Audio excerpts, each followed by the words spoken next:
Home invasion in Edgewood leaves a man dead and several suspects still on the loose. That's right. Neighbors are sharing what they saw on Thornberry Drive. Cheryl Connor joins us now after visiting that community today.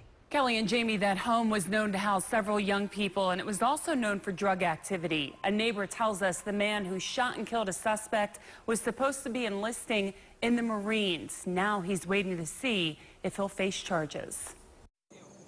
The 2500 block of Thornberry Drive in Edgewood. It's well kept, seems quiet. Neighbors are friendly to us. But it only takes one home for police to blanket the block.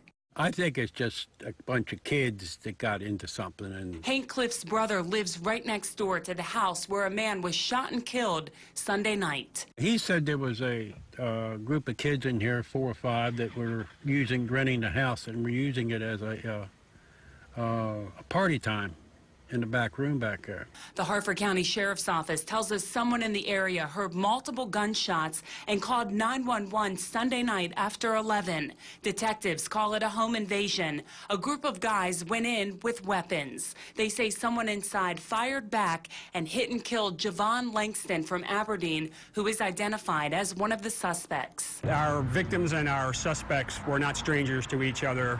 There was a possible robbery that was going on inside of the house with weapons inside the house, and one of the residents in the house was protecting themselves and fired a shot. The other suspects left and have not been located. Now the state's attorney will consider if charges should be filed.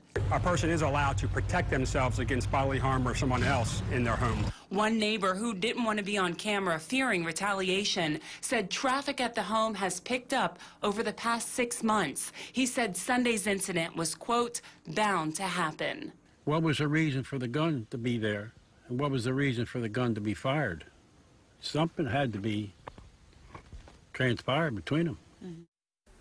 And that neighbor who didn't want to be identified said the guy who pulled the trigger bought a gun for his own safety. Major Davis has not released a motive. Cheryl Connor, ABC 2 News.